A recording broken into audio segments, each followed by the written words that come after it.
The Centers for Disease Control and Prevention is issuing guidance for communities of faith.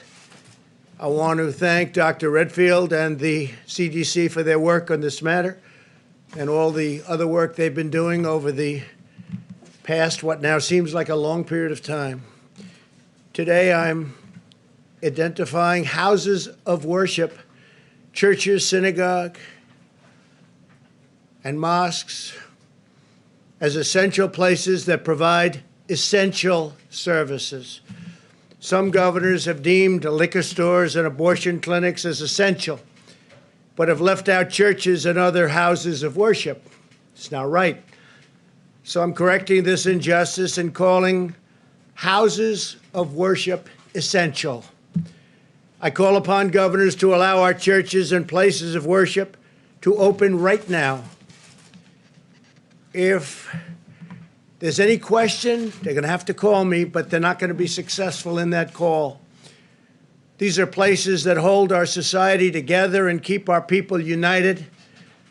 The people are demanding to go to church and synagogue, go to their mosque. Many millions of Americans embrace worship as an essential part of life. The ministers, pastors, rabbis, imams, and other faith leaders will make sure that their congregations are safe as they gather and pray. I know them well. They love their congregations. They love their people. They don't want anything bad to happen to them or to anybody else. The governors need to do the right thing and allow these very important, essential places of faith to open right now for this weekend. If they don't do it, I will override the governors. In America, we need more prayer, not less. Thank you very much. Thank you. Mr. President, will you be going to church? Mr. President, what is your All right, everyone. It's a pleasure to join you today. That was a great announcement from President Trump. I'd like to introduce Dr. Birx right now. She has a wonderful presentation pursuant to Reopening America and some great data to share with you, so I'll let her kick this off. Thank you, Kaylee. If we can have the first slide, please. I wanted to start out with a summary of the number of Americans we have lost to date. But the exciting thing for all of us is the decreasing mortality over time. And I think it both is a real aspect of the amazing healthcare workers on the front line, the ability of people to share at the front line how best to care for the patients, and the continuous decrease in mortality over time. Next slide. The other thing that has decreased significantly over the last month is new hospitalizations. We can see now that there's over a 50% decline in new hospitalizations. Although every region of the country is different, we are encouraged to see these new hospitalizations declining. Next slide. I've talked before about the extensive surveillance that CDC has made available to this country. This is looking at their syndromic surveillance from emergency rooms. You can see that both COVID-like illnesses, shown in the orange and shown in the blue, influenza-like illness, taking up both of those cases together, you can see significant declines week over week. A number of people coming to the emergency room with these illnesses. That goes along with our new hospitalizations. What we like to do is triangulate data, put data together from multiple sources to see if we're seeing the same trends so that we can ensure that we're making progress together. Next slide. This is their influenza-like illness surveillance system that has been up and running for more than a decade now. You can see each of the influenza peaks of this last year.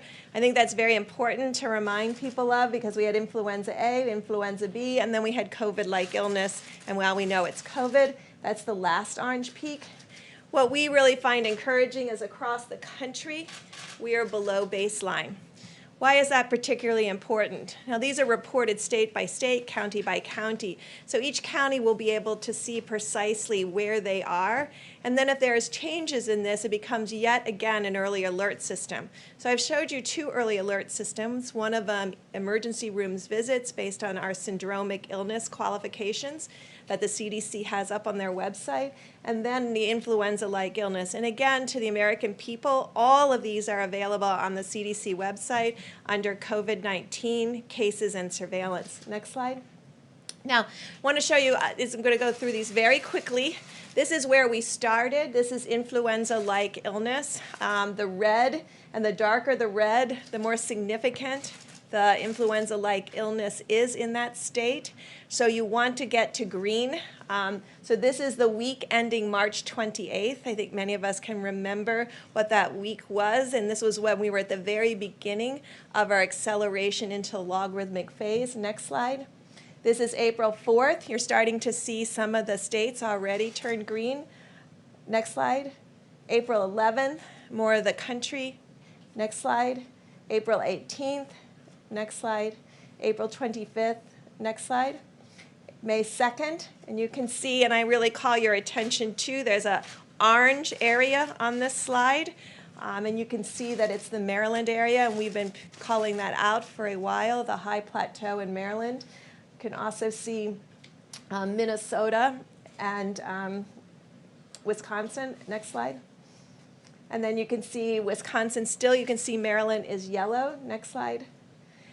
I want to turn just a moment, and I know that took you through a lot of slides quickly, but I think we can see as a country we have decreasing amount of illness, both at the emergency room and reported through the influenza-like illness. Two of the surveillance systems that the CDC has up and running, these come from the states, they come from the counties, and many of the states have these also on their websites. We talked earlier about how we had prioritized testings to the area that had the most significant disease. And you can see now Rhode Island has led all of the states. It's almost 12% of all of their citizens. That's followed by New York. And you can't see New York, but that's the very next one. New York, and then North Dakota. And so you can see that, well, you could. Yeah, you can see that most of the high burden areas of the United States had more than 6% testing.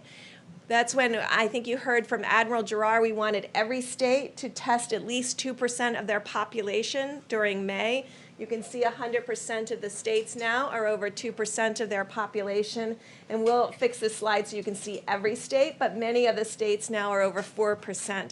And this is just after getting all the materials to ensure that they have adequate transport media and swabs. So we're encouraged by the progress that many of the governors and states have made in their testing of their population. It is also why we took the opportunity to really encourage governors, and it was to encourage governors to test 100% of the nursing home residents and staff, because many of our outbreaks that we have seen over the last 2 months have started in nursing homes. Next slide.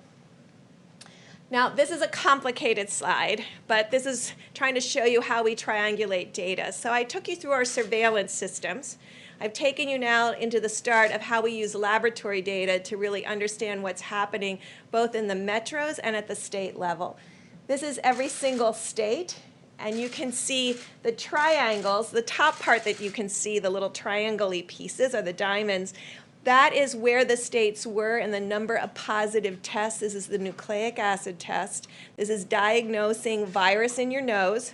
You can see where it was 30 days ago and where it is now by the red squares. You can see a dramatic decline across the states, and indeed, New York City just 6 weeks ago was almost 40%. It is now for the first time as a New York State under 10%. And so this is the progress that we're making in both expanding testing, finding more people, but ensuring that we're getting testing rates at about 10%. This line is 10%. So 42 states are now have less than 10% test positive on a rolling 7-day average. Now, again, I'm going to call your attention to the top 3 states. The top 3 states with the largest percent, and this is so you can all make your decisions about going outside and social distancing, potentially playing golf if you're very careful and you don't touch the flags and all of those issues, playing tennis with marked balls with just one other person, so you're only touching your ball. We found really people who enjoy sports have been able to really adjust to social distancing, but you can see the top 3 states are Maryland, the district, and Virginia. And so there is still significant virus circulating here. That is followed by Nebraska, Illinois because of Chicago, and what we've talked about before about Minnesota. So those are our top states as far as still having high number of test positives. When I say high number of test positives, they're all under 20%. If I had shown you this slide 4 weeks ago, half of the country would have been over 20%. So this also shows progress, but also very clearly about the region we're living in right now with disease. Next slide. Now, I wanted you to see this as a metro because that's just a state level. So we look at this in multiple different ways. The number one metro with the highest positivity rate is the District of Columbia, which includes Northern Virginia and Maryland, Montgomery County, and PG County. That is followed by Baltimore, Chicago, and Minneapolis.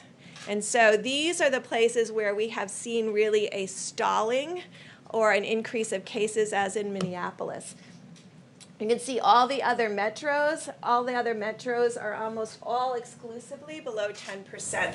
So we see this as great progress across the board in the metro areas. Next slide.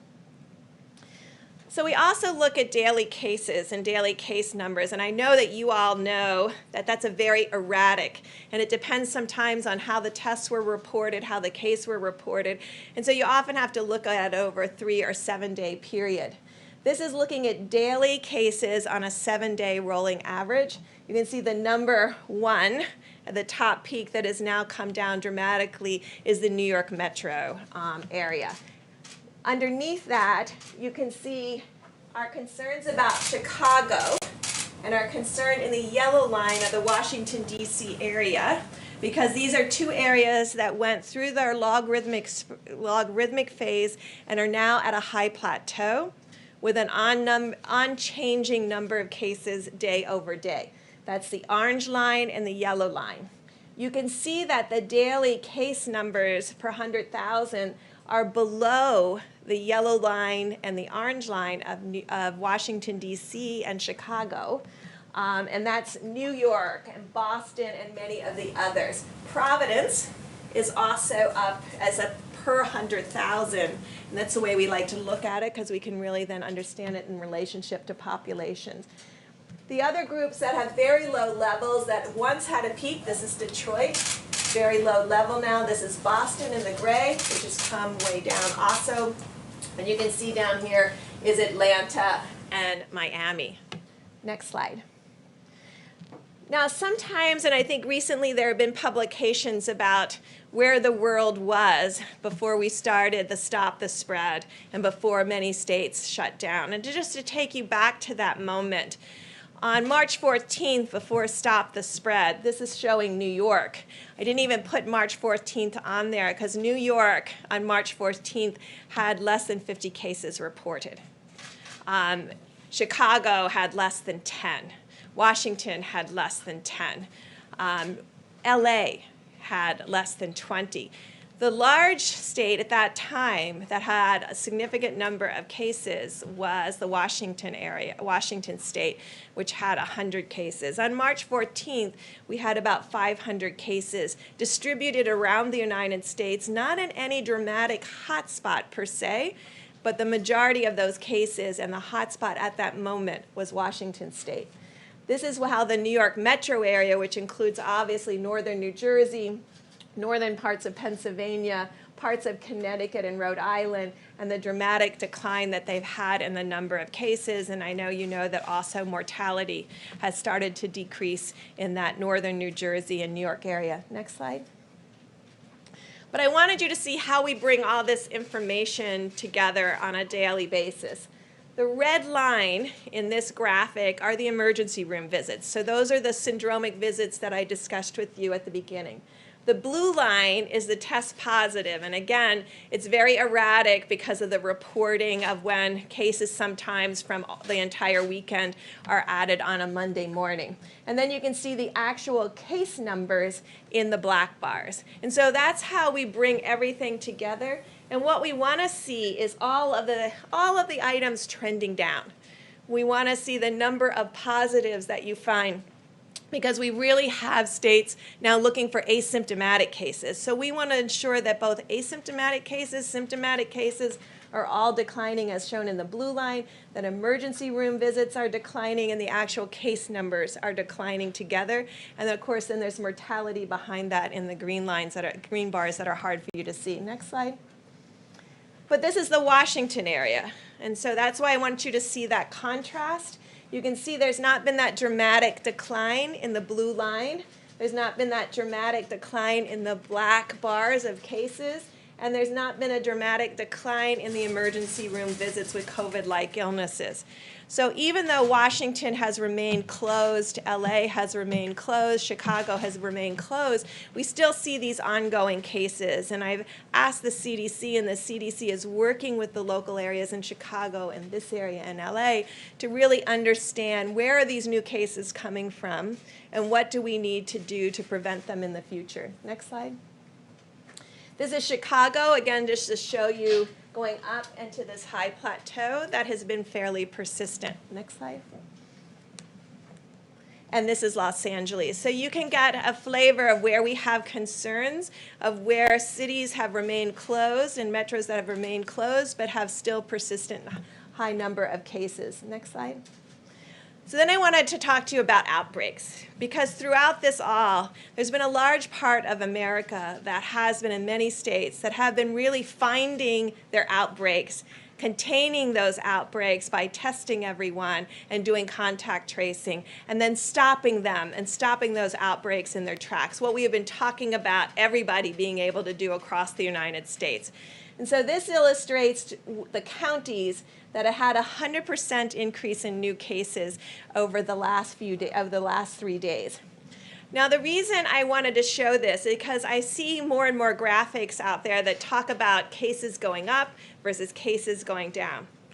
Just to give you an example of Wyoming, and I think many of the groups now have Wyoming as a red state of cases going up. Wyoming 3 days ago had 5 cases confirmed, and yesterday had 9. So they qualify almost and show up as this large increase. It's a good alert for us. We immediately look and see what exactly is happening at the state website. But you can see when you have very low number of cases, you can have a doubling from 5 to 10 number of cases and show up as a 100% increase. And so each of these have to be investigated separately to really understand what this is. It is the way we find outbreaks in prisons. It's the way we have been finding outbreaks in nursing homes. And we have this graphic that goes through all of the counties as well as, next slide. So this is one state's analysis. And what they have shown, and they have been able to find each of their outbreaks, contain every one of their outbreaks, close those outbreaks and call them closed cases. In this case, the dark blue is community spread. The rest of it, 50% of their cases, have been coming from outbreaks that they've been able to contain.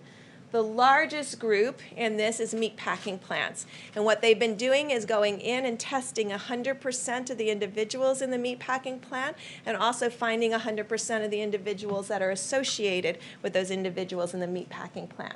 They've been able to go into group housing, social gatherings. So just as we discuss all of this, and when you go out for this weekend of Memorial Day and you want to do some kind of social gathering, it's very important to maintain that 6 feet distance and very important to have your mask with you in case that 6 feet different distance cannot be maintained. But it also talks about long-term care facilities. Now, interestingly enough, 50% of their total cases, since they've been tracking, came from these outbreaks. Almost 70+%, 76 of all their mortality, though, came from these outbreaks. And this is why we have been really pushing both in the original Opening Up America Again, in the testing blueprint, we talk about proactive surveillance, proactive monitoring and testing in areas that you know are particularly susceptible to outbreaks. Every state has this knowledge now and this type of analysis. And so when they have these kinds of analysis, what we're asking them to do is proactively go and test everyone in meatpacking plants, to proactively go and test 100% of the residents and workers, and then a follow-up of the workers in every single long-term care facilities. And this is to find the asymptomatic cases. I know CDC yesterday released that they thought 35%.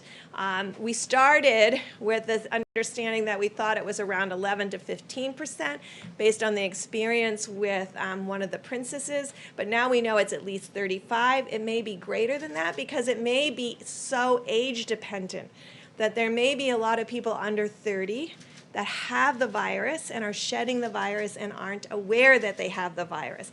And so proactive monitoring, proactive testing will become absolutely critical to find these asymptomatic cases. Next slide. So this is my last slide, and this is just to show you what an outbreak looks like. So if you look at this axis, it's normalized through 100,000 population. But you can see this is what we want to see. We want to see very low case number. We want to see that they've identified an outbreak. They've tested 100%. They've contained 100%, and then they don't find any more cases. And so this is what's happening across the country, county by county. This is a county map to really show you the work that's going on. And since the last 2 months, we've gone from, I think, less than 4,000 contact tracers to nearly 50,000 contact tracers. And this is what's been happening behind the scenes. But I really want to applaud the governors and state and the health and local, the health commissioners and the local health departments who have really been working quietly in an unassuming way to really find these cases, track these cases, isolate these cases, and ensure there's no additional spread. And you can see in many of these instances, they've gone more than 2 weeks without any additional spread. And so this is what we are hoping goes across the United States. Now, we all have to admit it's going to be much more difficult in metro areas because you have to really identify where are those asymptomatic cases and how will you find them. And it's why there's been a lot of additional resources going into disadvantaged areas and to the federal community clinics to be able to proactively be able to test for this virus in symptomatic individuals. When someone gets sick with COVID, excuse me, when someone gets sick with COVID, you've heard the cases. Some of them have very high fevers. And so they're not out walking around. So they may have been shedding virus for 1 or 2 days before they got significantly ill and they had to be in bed because they felt so terrible. Now think of that, they were maybe out 2 days. And so if they're 50% of the cases, they're only out for 2 of the days that they may be spreading virus. An asymptomatic individual that doesn't know they have COVID, they may be spreading and shedding the entire time that they're in the community. So instead of 2 days, it may be 6 days, or it may be 7 days. And so when we talk about proportions, 35% that are asymptomatic that are out in the community is a much more opportunity for transmission than someone who is getting sick and is only out in the community for 2 days. And so we know we have to find both, and we've been working with states about what proactive surveillance would look like in this case to find people who are asymptomatic. But it's also why we continue to recommend to the public very clearly that you can't tell who's infected. And so that's why you have to continue to social distance. That's why you need to continue to maintain 6 feet apart. I remember in the early days of HIV, people told me all the time that they knew who was infected. And I would say, you don't know who's infected. I could be infected. You're just saying you don't think I'm infected because I look healthy. There's a lot of healthy people out there with COVID that look healthy. And so we're asking continuously for you all to be outside, to enjoy your Memorial Day weekend, to play golf, to hike, as Dr. Fauci said, to play tennis with mark balls, and to be out with your families that you have been in the household with, and to even consider sharing social distance space as long as you have utensils that belong to individuals and that maybe can be thrown out immediately. There's a lot of things to think through. I know you can do this. I know the American people can do it. And so please, as you go out this weekend, understand you can go out, you can be outside, you can play golf, you can play tennis with marked balls, you can go to the beaches if you stay 6 feet apart. But remember that that is your space, and that's the space that you need to protect and ensure that you're social distance for others. Thank you. I want to start by, Dr. Birx, if I could have you stay here for just a moment or two. Zeke, I believe you emailed me a question about nursing homes and testing this morning. If you want to ask it, I'll have Dr. Birx give you an answer. I think that's great. Thank you. Dr. Birx, last week, or sorry, 2 weeks ago, you and the Vice President of Governors, you wanted 100% of nursing home residents and staff tested within 2 weeks. Most states aren't going to meet that. Some 2 weeks later haven't even started to try, saying it's impractical and feasible. Are you disappointed? And also, what are the consequences of that inaction? No, I know many of you don't know me. I'm a very aspirational and hopeful person that like to put out challenges because I think that's what needs to be done. You know, we've had it in the Open Up America guidance where we asked them to test all the nursing homes, nursing home residents and workers. We know that that group is very susceptible and has significant mortality. And so we continue to ask the states. We always look at the side of the ones who haven't been able to get it done. There are some that are getting it done.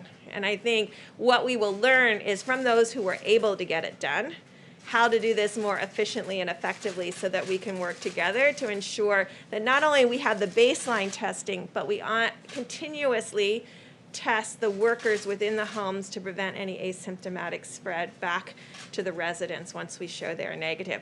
We only have 1 million nursing home residents. We're testing way over 1 million people per week, getting closer to over 2 million people a week. So over that 4 million per 2 weeks, I was hoping that 1 million of those could be our nursing home residents. I think week over week as we see testing expand, it's not going to just be, and it's why I keep coming back to this, it's not the number of people you have tested. We see this all the time with other diseases. We have a lot of worried well that will come back frequently to get tested. We want to test, and we want states testing in areas where we know there's higher vulnerability to susceptibility to worse outcomes, like our nursing homes, areas where we know there have been outbreaks, such as prisons, meatpacking plants, particularly areas where people are transported to plants together or live together in a single residence or multiple residents, but there's multiple group home kind of housing situations. And among our inner cities where we know people may have not as much access to testing, it's why money has gone to the federal clinics for testing. It's why money and working with others have really improved testing through the pharmacies and ensuring more accessibility. I know it's a long answer, but we should never be discouraged by those who can't get it done. We should be encouraged by those who have shown us that it can be done. And then on the governor's calls, we have those governors present to the other governors how they did it.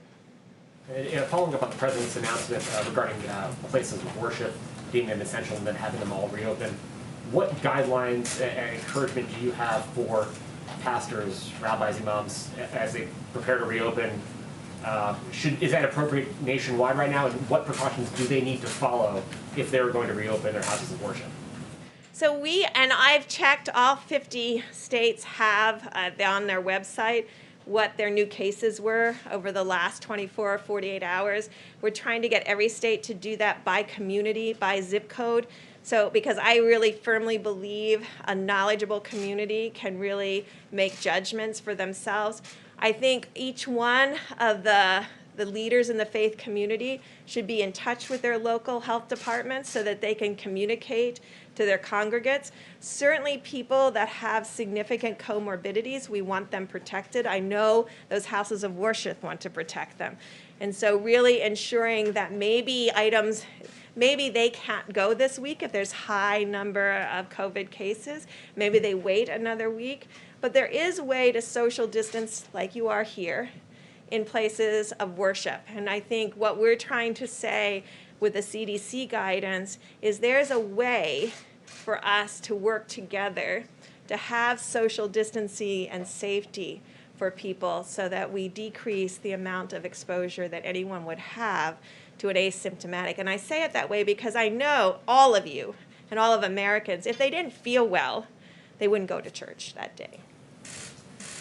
Let's take one more for Dr. Brooks. John? Yeah, Dr. Brooks, can you comment on the latest study on hydroxychloroquine? There's this Lancet study that suggests, again, that the drug could cause heart problems and even increased mortality.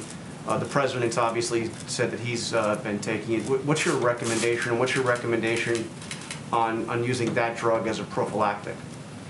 Well, first, I think the FDA has been very clear on their website about their concerns about hydroxychloroquine, particularly when it's combined with a macrolide. And I think you see that in the study. And I think the study, although it is open label, and it is, I tell you what I take home from the Lancet study, and I hope everyone here does in addition to what you just commented on, it clearly shows the comorbidity that puts individuals at more risk. And I think it's one of our clearest study because there were so many, tens of thousands of individuals involved that the doctors clearly annotated who had heart disease and who had obesity. And you can see dramatically the increased risk for that.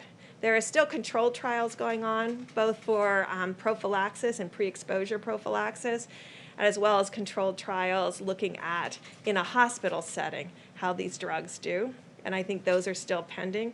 But I hope everyone looks at those comorbidities. And for all of our millennials out there, they get data like this. Look at that. Go through and see if your parents or your grandparents have any of those things and make sure you're helping protect them. I'm really worried about people in my generation because we're very social at times. And we have a habit of forgetting social distancing or forgetting that glasses, and when you're eating, you can't eat in a mask. So even if you're far enough apart, you have to watch every utensil, everything you touch. I really am asking our great generation of millennials to get some YouTube videos about how to do picnics outside with your friends and still protect everyone and still ensure that there's no co-contamination of food and utensils. I think there's a way to do it, but I want it explained in a YouTube video. Thank you very much, Dr. Brooks. I know you need to get back to work, so thank you very much. You can do a follow-up with me. And wait, actually... Okay, Dr. Brooks, is it possible to do a quick follow-up? Okay, you can go ahead. But before I start my portion of the briefing, there were just a few things I wanted to note for you all. Pursuant to some of those very encouraging graphs we saw where the states moved from red and orange to green, and we saw the United States increasingly become green.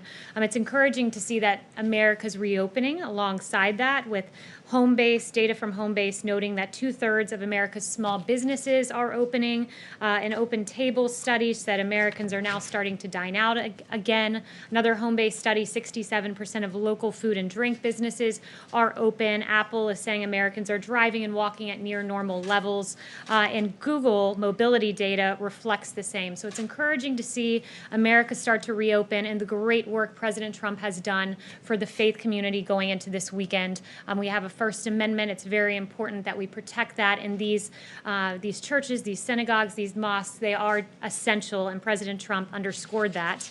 And finally, before getting started, I wanted to note that the president, as you all are well aware, donates his salary to various initiatives and parts across the federal government. In this quarter, he will be donating his salary to HHS, Health and Human Services, to develop new therapies for treating and preventing COVID-19 so that we can safely reopen.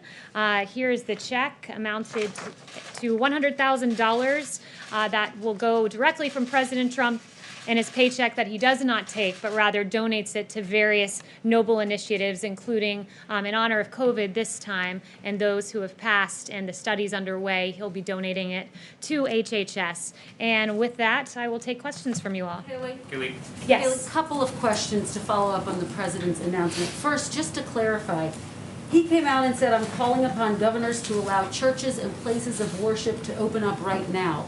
Dr. Birx just said in areas where they have high cases of COVID-19, maybe they should think about waiting a week.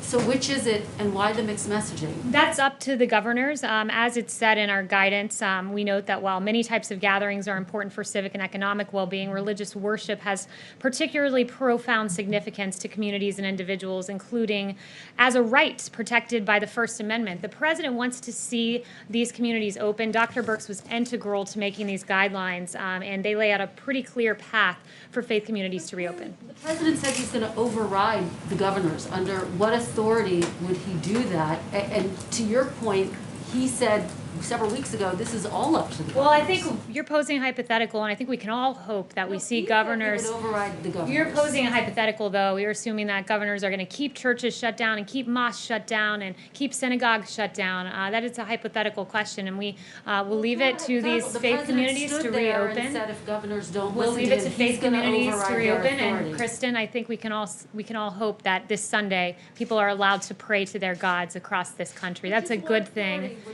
And I'd also note there's detailed guidance in here about the way that you can clean your facilities, promote social distancing. So this is something that we should all look at and be thankful that we are encouraging these faith communities to reopen and do so in a safe way. And we'll leave it to parishes to open in a safe fashion. What Yes. authority is the president referencing? Does the here? White House now support these churches that are defying governor's orders and opening up? The president's been very clear. He wants churches to reopen. He wants them to do it safely. He wants them to do it in accordance with our guidance. It's laid out very detailed. It's posted now, so you can all take a look through it. And he wants to see all of those churches open in a safe If the fashion. governor does not allow that, does the White House support churches defying these executive orders? The president's been very clear. He wants to see churches reopen in accordance with his The guidelines. answer is yes. I just gave you an answer. And The just to president would follow like up what churches to Kristen asked, reopen and do it in What accordance with the specific guidelines. provision of federal law allows the president to override a The governor's president will decision? strongly encourage every governor to allow their churches to reopen. And boy, it's interesting to be in a room that desperately wants to seem to see these churches and houses of worship stay The closed. president said Yes, that he yes. has that Haley, I authority. object to that. I mean, I go to church. I'm dying to go back to church. The question that we're asking you and would like to have asked the president and Dr. Birx is it safe? And if it's not safe, is the president trying to encourage that, or does the president agree with Dr. Birx that people should wait? Jeff, it is safe to reopen your churches if you do so in accordance with the guidelines, which are laid out very stringent detail here about promoting hygiene practices, and there are 5 bullet points, and cloth face coverings. If social distancing is not possible, it's recommended. Intensifying cleanings, promoting social distance, we lay them out meticulously. So I am thankful that we have a president that celebrates the First Amendment. The same amendment that gives you all the ability to ask me questions is there to have the freedom of worship. So imams and pastors can go to their churches, can go to their places of worship, and can celebrate what is a First Amendment right in this country, which is to pray to your God and to practice your faith. And we Chanel. celebrate that too. I just want to follow up by saying we celebrate that too. And so we Certainly should the be First thankful that Amendment there are part. guidelines But to we're allow not- us to but we're not re-engage in asking- that behavior. We're not asking you if the president or people are allowing Americans to pray. That's not the To question gather that in people their are places asking of here. worship, to attend church services, to pray together. And the president has laid out a clear path. The CDC has laid out a clear path for this to take place, for our First Amendment to be exercised in a way that is safe and robust. And that is something that is a good thing, and I'm thankful that we have a president who celebrates the First Amendment and helps it to be celebrated in its fullest and most robust way possible. Chanel. Thank you, Haley. I'd like to switch gears, asking about President Obama. We had does the president, we had an interesting article from Joel Pollak this morning, and I would like to ask you if the president has considered pardoning President Obama for illegally wiretapping on Trump Towers, illegally spying on U.S. citizens, and other potential crimes out there. Has he considered that? So I have not spoken to the president about that, but who I did speak to about President Obama and unmasking Michael Flynn were the men and women in this room. I haven't spoken to him on that specific point, have spoken to him about the matter generally, and I laid out a series of questions that any good journalist would want to answer about why people were unmasked, and all sorts of questions. And I just wanted to follow up with you guys on that. Did anyone take it upon themselves to pose any questions about Michael Flynn and unmasking the President Obama spokesperson? Oh, not a single journalist has posed that question. But Okay. Michael Flynn's name wasn't So masked. I would like Kaylee- to lay out a series of questions, and perhaps if I write them out in a slide format, maybe we're visual learners, and you guys will follow up with journalistic curiosity. So number one, why did the Obama administration use opposition research funded by a political organization and filled with foreign dirt to surveil members of the Trump campaign? Number two, why was Lieutenant General Michael Flynn unmasked? Not by the intel community entirely, but by Obama's chief of staff, by the former Vice President Joe Biden, by Susan Rice, by the Treasury Secretary. I mean, this is extraordinary. And, you know, if it were political appointees in the Trump administration, I can guarantee you I'd have questions in my inbox right now, but apparently Obama's spokesperson does not. Why was Flynn's identity leaked? In a criminal act. It is a criminal act to leak the identity of Michael Flynn to the press, but it happened. Where are the questions to Obama's spokesperson? Because my team would be running around this building should this have happened under the Trump administration. Why did the DOJ, Sally Yates, learn about the unmasking from President Obama? So much for going by the book. As Susan Rice said 3 times, thou doth protest too much, Susan Rice. And then finally, question number 5. Why did James Clapper, John Brennan, Samantha Power, and Susan Rice privately admit under oath they had no evidence of collusion while saying the opposite publicly? It's a long weekend. You guys have 3 days to follow up on those questions, and I certainly hope the next time I ask, some hands go up, because Obama's spokesperson should be asked those questions, because President Trump's spokespeople certainly would be. Team effort.